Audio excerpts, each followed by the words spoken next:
publishers to publish video across any device. Probably most of you or some of you know us for the JW Player. We're the creators of the JW Player that's a pretty widely distributed player across millions of sites, literally, and so we're very familiar with the long tail. Hi, my name is John Douglas. I lead the product marketing team for video convergence at DG. DG is the largest distributor of advertising content. We push about 80% of the spots across North America for linear TV, and we deliver around 100 billion impressions a month across mobile, display, rich media, video, et cetera.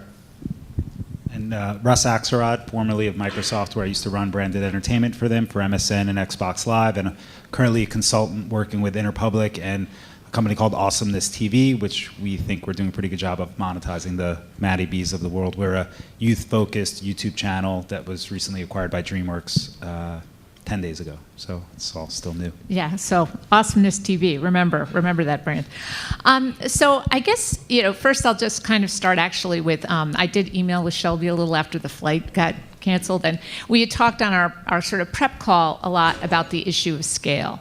And that was probably the word that came up the most of anything. So how do you build scale along the long tail? Okay, big universal question. Who wants to grab that one and make it easy for advertisers? The 100 billion guy. You get bought by DreamWorks?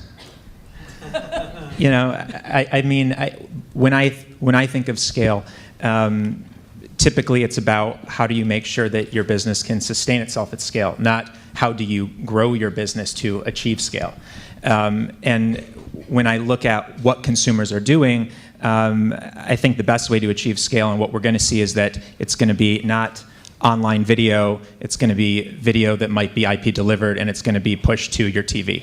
And I think when that happens, when YouTube becomes something that people regularly watch on their television, and not just airplay a funny clip at a party, or not just watch on their laptop or mobile, I think that's when you really do hit scale. I'll add, over half of our views at Awesomeness are on mobile, and so it's about essentially putting the player wherever anybody is at any given time. But the other thing is, these multi-channel networks that have been popping up on YouTube, and if you guys are familiar with the makers and machinimas, you might have heard the terminology. For us, we have our parent channel, which is Awesomeness TV, but we really wanted to connect with our fans, and so Thanksgiving weekend we put up a video and said, do you want to join the Awesomeness fan club, be a part of what we're doing? Monday morning we came in, 4,500 kids that filled out a 2-page contract saying they wanted to have a channel with us. As of today, 150,000 kids have filled out this contract saying they want to have a channel on YouTube. And when you think about 150,000 kids and how many subscribers and how many hundreds of millions of impressions that can be a month, it's about pushing, and these guys do a very good job of that, but in a different way, of pushing the content creation out to others and then sort of wrapping it all up in an easily monetizable way for advertisers. And I'll add from the content producer standpoint, we definitely struggle with scale. We have premium brands and premium video, but even though we're working to optimize video views on our sites, that in and of itself is not enough. So we're looking at a couple of different things.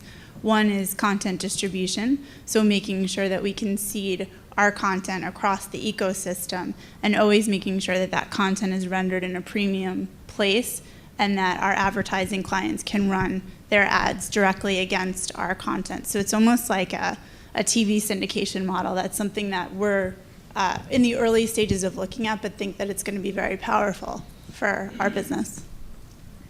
Yeah. So. Yeah, I'll just sort of from our perspective on it. I think it's incredibly hard. With our player and the footprint behind the JW Player, we see 5 billion streams a month go through it, and we have a pretty good insight as to what people are watching, where, across devices, et cetera. And so I think that the question is, it's incredibly hard right now, because if you look at that content, look at those streams that we represent, which is a pretty big sort of segment of online video consumption, a lot of those streams are just not up to par for monetization, or the motive of a publisher is not ad focused. What that publisher might care about is using video to promote his or her services. And so I think the biggest thing, without question, is like how you can begin to formulate a sort of a picture of what all those people are watching off of YouTube or off of or across these different sites to really form sort of transparency. And we think a lot about how you can sort of provide transparency to advertisers ultimately, because there's a lot of bad stuff out there and there's some good. And figuring out which is the good stuff is really the challenge that we deal with every day at Longtail. Yeah, so, I mean, all of you are sort of aggregating in one way or another. I mean, but I mean, sort of how big of an aggregator do you have to be to kind of get enough interest from the advertising community that they'll pay attention to? I mean, I don't know if you can throw a number out there, but I mean, I don't mean to speak for everyone. If you have good inventory, it doesn't take much to get in the attention of an advertiser, because you have this whole, like, I need more views problem, more quality views problem. So, you know, in our particular case, if you look across the streams that we represent that go through the JW Player each month, you know, I think the quality level is sort of, you know, north of $500 million a month. I think for much smaller than that, though, you can certainly get folks' attention, given sort of the constraints that you see in terms of quality video views. You're only an aggregator if you don't stand for something, right? An aggregator just means you're buying a commodity, a bulk, but if you can apply a brand or a filter to what you're doing, all of a sudden you're just a very big play in a demo, and then I think that takes you out of the aggregator conversation. And one of the things we're doing, because, you know, we're always trying to build scale, but what we see is very attractive to our advertising clients is doing things that are much more integrated. So they'll buy a sponsorship package and it'll be the videos themselves, but then all the media around it. And also doing content and product integrations have been a really good, it's new business for us, but it's something that we're really excited about and we're seeing a lot of good traction with. So we'll work with some of our biggest clients and we'll do, we kind of sort of loosely categorize it into 3 different segments for sponsored videos. And the first is just editorial integration, and that is the advertiser might sponsor or purchase a sponsorship around that, and it'll be, you know, the L's Best Beauty products brought to you by P&G. And the content and the product is pretty separated.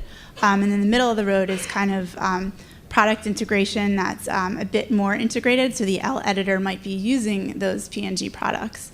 And then the most, I guess, commercial that we've gone is, you know, purely advertising-based content. So we do a lot of the purely advertising-based content now, and we also are increasingly doing more of this light editorial integration, but our clients are really, really excited about that and the opportunity to extend that to other platforms. Well, how much, you know, overlap are there between, Carrie, between the clients you deal with in other media and what you are, you know, who you're able to reach out to when you're talking about your digital channels? Very strong overlap. You know, we have some big clients that advertise with us across platforms. Although I will say, and it's more anecdotal, we are doing more and more purely sponsored video. So I'll use this example that we did for Purina.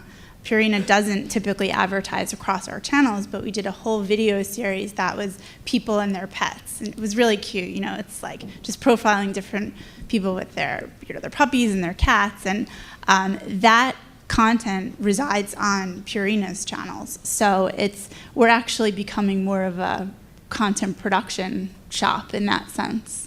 But largely, it's existing clients that want to extend into video. So for a lot of the rest of you guys, you know, you're kind of, you know, with kind of newer ventures, I guess I would say. So what's your, you know, how do you kind of set yourself up competitively to get those ad dollars? And this is no knock on Hearst, but against the Hearsts or you know, the NBCs or whatever. I mean, you know, not every, you know, when you look at the NewFronts, you know, how many companies are represented? Maybe 20. So how do you kind of convince them that you are, you know, you are as viable as some of those more sort of household brand names or brand names within the media community? Anyone? All of you can take it. Don't all go at once. No. I mean, Go on. Well, for us, I mean, we're constantly going up against a number of competitors. So traditional broadcasters, we're going up against pure play, digital. So for us, there's no secret sauce or magic positioning. I think we just try to look at our brands and what you know, what they stand for, and provide really highly integrated and very well executed programs for our clients, and that's what we pitch. Yeah. I think that advertisers have been looking for an alternative for a long time. I can tell you, when I ran branded entertainment for Xbox, I shuddered at the thought of going to 1515 Broadway, which is where Viacom is, if any of you buy TV, because they strong-armed you in everything they did. They were just like, this is the only way you're going to get scale to reach this demo, and if you don't like it, take a walk. And it was not a pleasant experience. And so until recently, and I think the explosion of the syndicated players and the YouTubes, there just has not been a scalable way to do anything any differently. You might have been able to find a great content creator, but so what? You couldn't get the views. And so they're welcoming us with open arms, because not only do they want a different take, but it changes, honestly, their negotiating power with the traditional players. And so they're really excited to have those conversations and prove that we can be winners for them, so they can go back to those other guys and just get, I mean, it's not all about us, right? It's about them. So they can go back and get lower prices from those guys as well. So I think it's pretty easy. But they do actually place some money with you eventually, right? You're not just kind of a pawn in the bargaining. It's just sort of. Yeah, no, I mean, because they want different creative and stuff anyway. And to be honest with you, our pricing is just so much better just because of where we're at with our overhead and the size of the organizations. I mean, the amount of people that work at a Disney, at a Viacom, it's huge, and so the pricing reflects it. And so, what these guys can do in terms of reach and what we can do, it's exponentially cheaper. So. Well, I think Dave kind of touched on this, but one thing to talk about, okay, a lot of the skepticism about the long tail is kind of the content you might not want your video to be, shown with. I think we've talked. I think that's come up a couple of times. What was that neo-Nazi example this morning? The neo-Nazi father who still needs diapers, and does P&G would P&G care? Well, I know they would care if their ad appeared on a neo-Nazi site. But that said, how real is that issue? Or is it kind of a way to keep funneling money to, the same players, to not experiment, and to, make life easier by saying, oh, I can't possibly go on that content? Because I don't think consumers care about that as much as advertisers and some of the bigger media companies think they do. So let me jump in. I think there's an example that we gave when we were talking on our call before the meeting here, and it was, I went onto YouTube, did a search. Don't do it right now because it'll make too much noise, but goats yelling like humans. And what I got was a pre-roll for an ad for Olay. And I don't know if it was a beauty product, a hair care product, but 32-year-old male watching goats yelling like humans, and I see a commercial for Olay. To me, that's a lot of lost value on the table. That's obviously Olay was probably paying way lower than they needed to. Not the right demo, not the right content, and there is probably an advertiser who would have paid a premium for that content, who would have resonated with the audience that was exposed to that. And to me, that's just really basic, like advertising, ad tech 101. And we're still not doing it. So I think that's one of those hurdles that we need to cross to reach scale. We just need to be able to think a little bit more about that. Obviously, it's UGC, and we could probably go into a whole discussion on that. But I think there's, it was YouTube, it's Google, they're smart people. I think they could, there should be a solution there. Yeah, there should be. Did you want to say something, Carrie? Or yeah. I was just going to say that we're on the side of the fence where we're hyper concerned about our relationships with our advertising clients and making sure that anytime they run an ad that it's against the most premium of content. And I think it's interesting because as we have this discussion around how the market's going to evolve more broadly, probably publishers or content producers like us need to relax a little bit, and I think measurement and transparency needs to increase, because I think that's really the only way we're going to mitigate some of these problems or these issues that we're talking about. I think marketers make it a bigger issue than it actually is, right? Because if you're a consumer, it's one thing if P&G is going to sponsor the neo-Nazi site, right? Like that's a problem. But if they're doing a formulaic buy that's going through a thing and a spot shows up, I think consumers are savvy enough to understand that they're not sponsoring that, right? And I get there could be that 1% who's going to be really vocal and start complaining that something's out there, but they didn't actively choose to buy that channel. In TV, right, that's a problem because people are actually placing their buys and whatnot. But I give consumers more credit than that, and I understand why the brand managers are a little risk averse, but I think over time it's not as big of an issue to me. I don't know. Yeah, no, I agree. I think it's a very good point. Well, I mean, I think a lot of advertisers do care, or I hear it anecdotally, but and I don't think a lot of consumers understand how advertising is bought, so they won't understand kind of the concept of an advertising network and all that kind of stuff. But I think all of us, I mean, maybe we're sort of like inured to some of the crazier stuff that we see online. I hate to say, but I do think it becomes too big of an issue, and then you wonder, okay, is that something just to blame the lack of long tail monetization on, or is that a concern that really needs to seem to be talked about as much as it is? Anyone? We're all looking at the long tail video guy, right? Yeah. I mean, it's we believe. I mean, there's a panel that's a couple panels after ours on RTB and what role does RTB have in video, right? And obviously, given how we sort of think about the market pretty broadly, of course, given sort of our footprint. We obviously are big believers that that's going to be something here in the not too distant future. We think the types of advertisers who are going to come into play will be very much interested in sort of expanding their media buys to hit the right demo at the right price. We think we can help solve a lot of that problem. And so, yeah, from our perspective, it's all about, can you demonstrate with a lot of accuracy the quality of a video stream? We think we can. A lot of people think we can. And we're betting that the types of advertisers that come to market and the willingness of existing marketers and advertisers who do come to market to participate in things like RTB, to reach the right audience, to reach the right person, I think will ultimately win the day. In most cases. Obviously, there's the exceptions that you brought up earlier where it's a completely outrageous sort of placement of ads against content type. But that's what we're big believers in, and that's where we think it's going.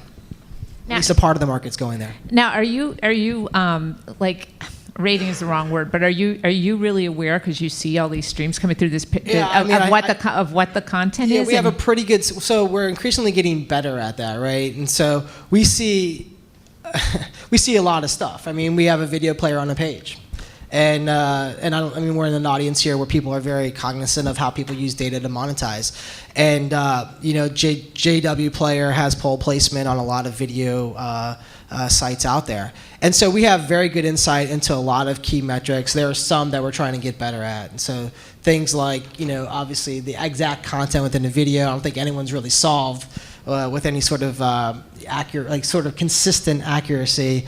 But we have a really good sense of stuff, and we're getting better at it. And that's where we focus a lot of our efforts on, is like how we can become completely transparent to solve your problems or to solve any marketer's problems out there who are looking to distribute their content or market to an audience that's sort of in the mid-tail, long-tail, or smaller size, call it what you want.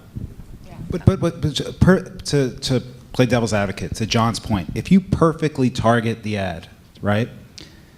We'll use the neo-Nazi example for a second. I know.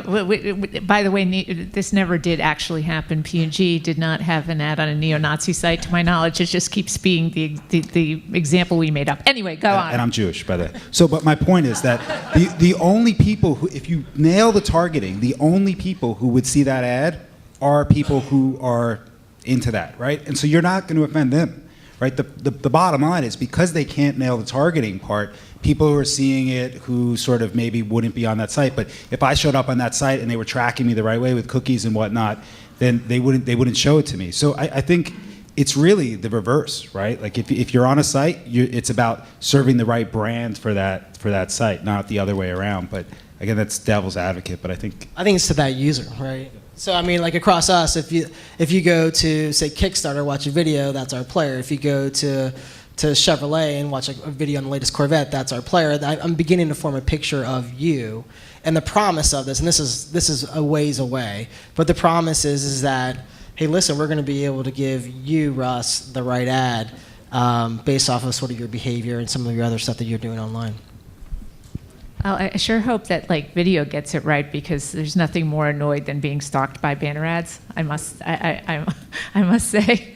So I just wanted to kind of tease out something from the Olay example that you had, John. So why do bad ad placements happen to good advertisers? What's going on there? Because we've all seen them, I think, where you're like, well, why is this ad attached to this video? Is it that, why is it so hard? I mean, obviously it is hard, but. From our perspective, DG has a product line called MediaMind. It's the online focus, and you can target, but you're only as good as who you're buying from.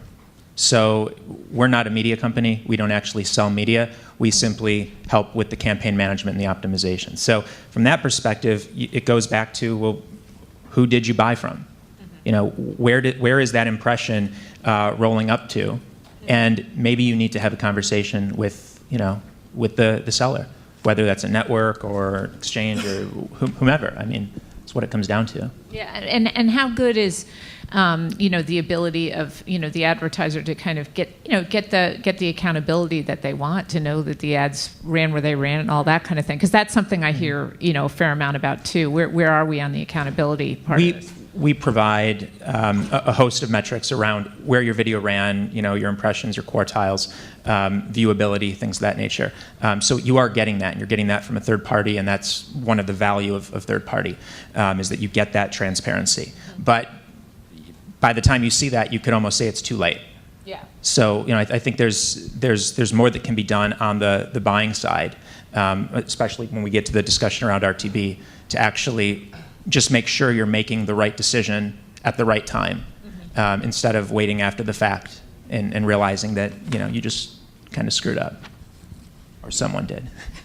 Not you, never, Yeah, no. never, ever No. you. So, let's see. Well, what was I lost my train of thought here for a minute.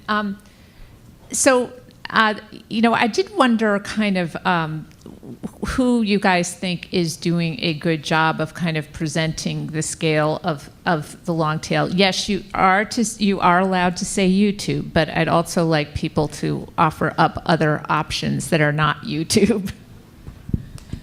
Well, okay, so this is kind of cheating your rules there. But I do think there are a bunch of MCNs out there, and Russ can speak to Awesomeness specifically, that are doing it well.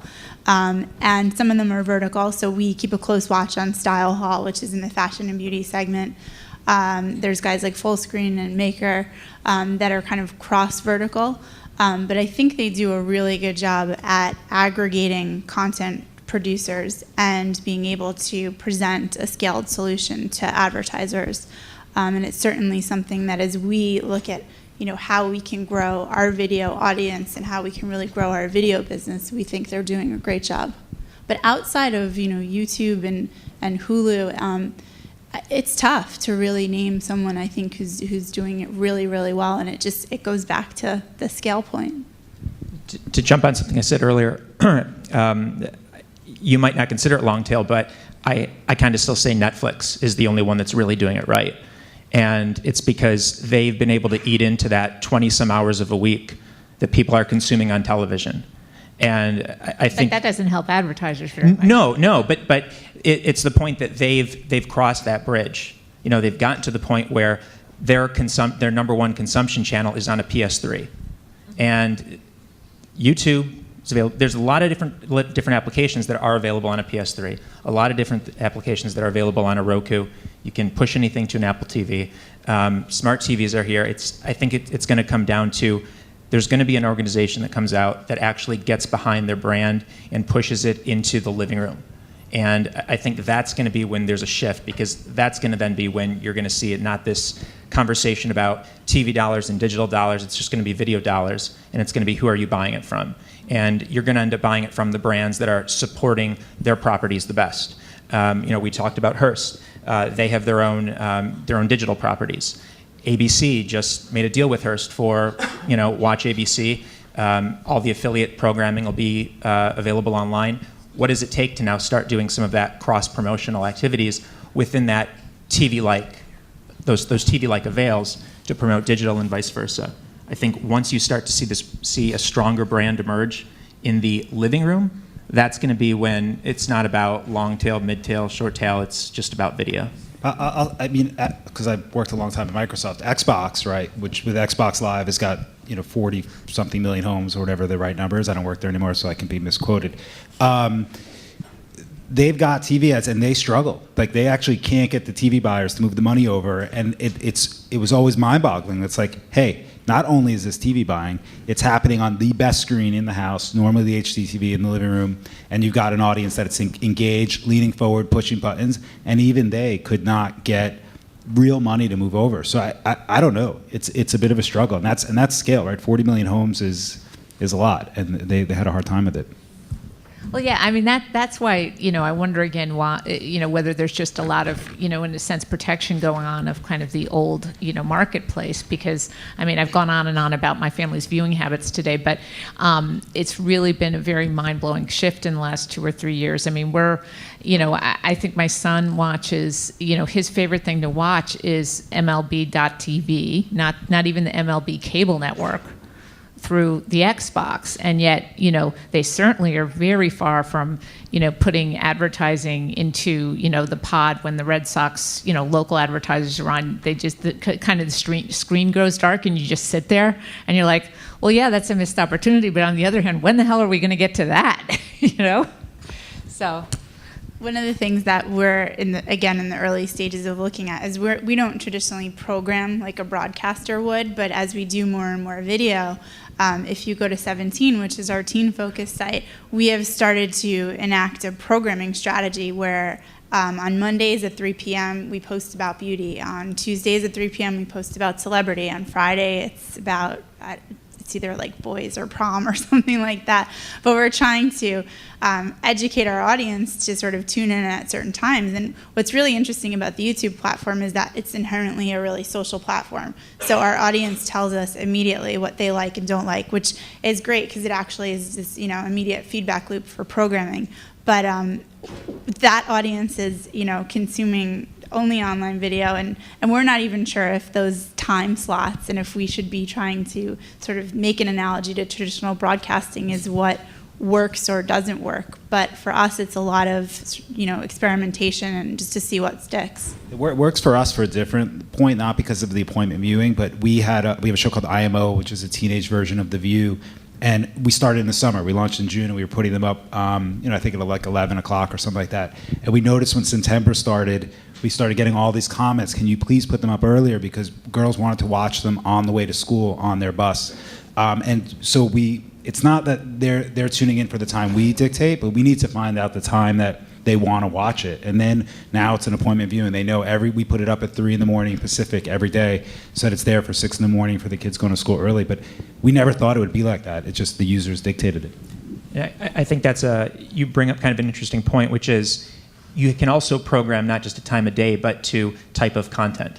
So are you going to produce 5-minute clips, 6-minute clips, 10-minute clips? Are you going to go the full 30-minute route?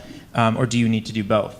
I think that's another aspect of looking at your audience, looking at your brand, and also looking at where your audience is. If they're on mobile, then maybe you don't want to be doing 30-minute clips, obviously. Yeah, and we're thinking about that. So we are seeing an incredible shift to mobile. Upwards of 20 to 30% of page views now are coming from mobile for some of our properties, and video is a huge piece of that. And we are really starting to look pretty intently on exactly that, like what should be our programming strategy for mobile, and what should be our programming strategy for social, and should that differ from what we do on desktop? Maybe the answer is no. Maybe it's sort of all the promotion that we do around it to drive audience. But these are the types of things we're trying to think of. Is what is the use case for our audience through all these different platforms, and then how can we program them appropriately? Well, one thing, and it hasn't really come up, or it's barely been touched on when today, is even though people have mentioned mobile, I assume in most cases you're including tablets in that, and I have to imagine that the tablet experience is very different than the iPhone experience. So I just wanted to kind of I mean, maybe it's too early to even ask that question, but how are those breaking out, or do we not really even have the measurement to kind of know? We just say it's mobile, even though they're really two very different things. Yeah, I mean, I can tell you what we do at Hearst, and kind of video is video for the time being for us. So whatever we produce for desktop, we run on mobile. But we run mobile optimized versions of our sites for our iPhone and Android, but we run the traditional desktop version for tablets. And it's interesting to see the content that gets a lot of traffic on desktop and how that varies on tablets. So it's the same content, the same presentation, but because it's a different form factor, we see different behavior. And then, of course, mobile is a totally different ballgame.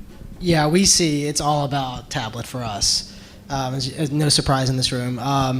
It's where we probably, of the streams that go through us, about just south of 20% are mobile. Of that 20%, 70%, 75% is tablet, right? It's all about that for obvious reasons, given the form factor and everything else. Yeah. Okay. So, PJ, do we have time for a question? Or we? Oh, okay. Okay. Right. Oh, okay. Okay. We've got a mic over there. So, does anybody have a question for the panel? Okay. Here we go. Just stand up and say your name and title and all that good stuff. Sure. James Lee, work for investment firm COSA. I have a question for Carrie. I think you're in a very interesting position, but also very challenging position. As print's moving from online, now you try to move that content to mobile and social. And the problem with a lot of publishers that a lot of younger demographic or even mobile demographic, they don't even come to your website specifically. Now, take long tail aside for a second. Who will you classify as your major third-party distribution partners? I'm thinking like two sides. Are these the portals of the world, AOL or Yahoo are your major content partners? Or do you look for Canvas that has much more interactivity, like you said, YouTube? And Facebook, you didn't mention, for example. I was a little kind of surprised where you are in that process. And just help me understand what your priority is when you choose third-party partner. Is it the editorial control that you worry about the most? Or is it other stuff you worry about? Can I get measurement? Can I get transparency for my advertisers? Thank you. Sure. So one of the areas that we've been focusing on a lot, or one of the distribution partners or platforms, is YouTube. And we have 2 premium funded channels on YouTube today. One is Car and Driver in the automotive sector, and one is Hello Style, which is an umbrella brand that carries programming from Marie Claire, Harper's Bazaar, Cosmo, and 17. And we have been spending a lot of time evaluating our performance in those channels and using those channels as a real test bed for our programming strategy. So one of the interesting things we've done on the YouTube channels is we really started looking at creating episodic programming. So we never really did that in great detail on our O&O sites. And while we are, looking at the YouTube audience and how they consume content and how specifically a younger female demographic consumes content, it is in that space, and they're looking for those short 3 to 5 minute videos that are sort of loosely tied together around a certain theme. So for us, we have full editorial control in the YouTube environment. We have full editorial control in any distribution environment we work in. But we really are taking a lot of learnings around how to build an audience and how to engage with that audience. The other really interesting learning, maybe it was a happy accident for us in video and in the YouTube programming, is that we are all about brands. So we have these marquee brands. We love our brands. We think our brands are premium. But what we've noticed in video is that it's not really about brand. It's much more about personality. So that has really resonated with us, specifically in the programming we're doing in the teen market. So what we're doing with 17 and what we're doing with Cosmopolitan, it's much more the face of the content and the brand and the celebrity and the personality that the audience really relates to and tunes back into. So one example of that is on our Cosmopolitan show, we have this Australian, it's kind of like a fashion police with a little Cosmo twist, and we have this Australian host who's really engaging and great. And she went away for a couple of weeks, and I don't even remember why she went away, but she was off the show.